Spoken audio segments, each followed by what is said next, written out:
Bonjour à tous et bienvenue dans une nouvelle courte vidéo Running Knowledge, deuxième volet de notre série consacrée aux mouvements fondamentaux du combat au sol, jiu-jitsu brésilien, lutte à livre, catch wrestling, combat au sol pour le MMA. Donc aujourd'hui nous allons nous concentrer sur un des mouvements les plus importants de tout l'arsenal d'un combattant au sol, c'est la sortie de hanche vers l'arrière.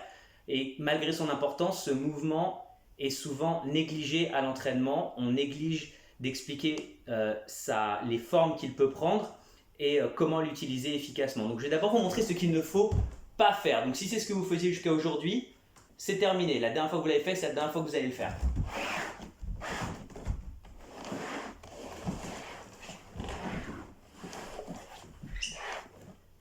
La forme que je viens de vous montrer, c'est une forme archaïque du mouvement qui a très peu de transfert en situation réelle.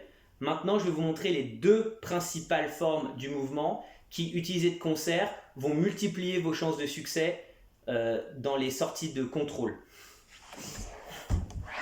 La première forme que prend le mouvement, c'est la sortie de hanche pontée, d'accord? Le mouvement se rapproche beaucoup du pont qu'on a vu dans la précédente vidéo. Si vous ne l'avez pas encore vu, je vous conseille d'y aller, je pense que ça va vous plaire. Donc, je crée une asymétrie au niveau de mes pieds et je vais monter sur mon épaule. Il n'y a que mon épaule, peut-être ma tête et mes pieds qui touchent le sol. Maintenant, je vais sortir ma hanche dans cet espace et rentrer mon genou à l'intérieur de mes bras. Et maintenant, je vais inverser le mouvement et continuer. D'accord? Donc, on peut faire des lignes de ce mouvement. Comme ceci, vos mains peuvent ou être dans une position presque de prière, ou alors vous pouvez tenir votre propre poignet si vous voulez un blocage plus solide des hanches de l'adversaire. Donc je remonte le mouvement.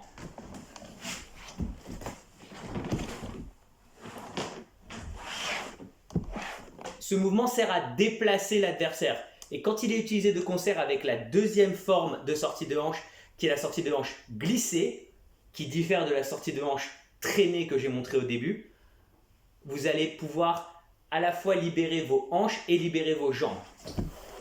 La sortie de hanche glissée, elle va être plus basse, mais l'important étant que mes hanches aillent aussi loin que se trouve ma ligne d'épaule au départ du mouvement. Donc ma ligne d'épaule est ici. Quand je vais sortir, je garde mes coudes près du corps.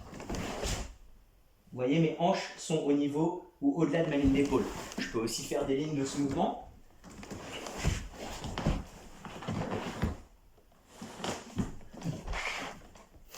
Pourquoi est-ce qu'on utilise ces deux mouvements de concert?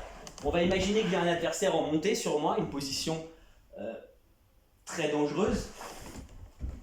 Je vais d'abord créer un déplacement de mon adversaire avec la sortie de hanche pontée. Ici, mon genou serait rentré dans l'espace qu'il y a entre les jambes de mon adversaire pendant que son poids est déplacé vers là-bas. Maintenant, quand je vais revenir sur le dos, je vais pouvoir libérer mon pied. Ou comme un crochet, ou comme si j'avais un crochet de papillon, ou alors à l'extérieur.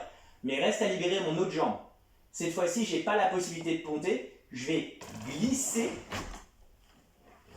et je vais pouvoir récupérer, par exemple, une garde fermée. C'est l'utilisation de ces deux mouvements de concert qui va vraiment vous permettre d'être plus efficace. Important, gardez vos pieds écartés. Donc je vais montrer une version de chaque mouvement dans ce sens-là, pour que vous puissiez bien voir le travail de mes pieds. Ponter, d'accord? Ponter, je remonte. Ponter, ponter. Vous remarquez que mes pieds n'ont jamais été proches, comme ça, j'ai plus de puissance et plus de base. Pour la glisser, pareil, je viens ici, je serre, glisser, glisser.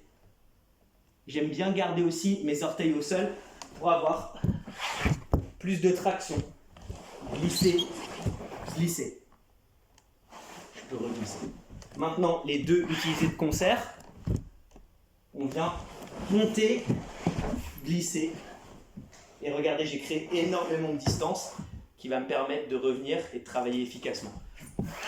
Donc ce que je vous recommande de faire, c'est de faire ces deux mouvements l'un avec l'autre. Donc quand on vous dira la prochaine fois de faire des lignes de sortie de hanche, c'est de faire une sortie pontée, une sortie glissée, une sortie glissée, une sortie pontée, une sortie glissée de l'autre côté, etc. Donc une pontée, une glissée, c'est la façon la plus efficace de le faire. Et c'est celle qui vous donnera les meilleurs résultats, à la fois pour les recompositions de garde, mais aussi après pour les attaques en contre direct, revenir en cycle offensif et attaquer en omoplata, etc. Donc voilà, ça c'était le sujet de la position d'aujourd'hui. Demain, nous en verrons encore une autre. Et je vous rappelle que le but va être de pouvoir créer des cycles d'improvisation similaires à du shadowboxing, mais pour le sol. En cette période de coronavirus, ça peut être utile de pouvoir s'entraîner tout seul.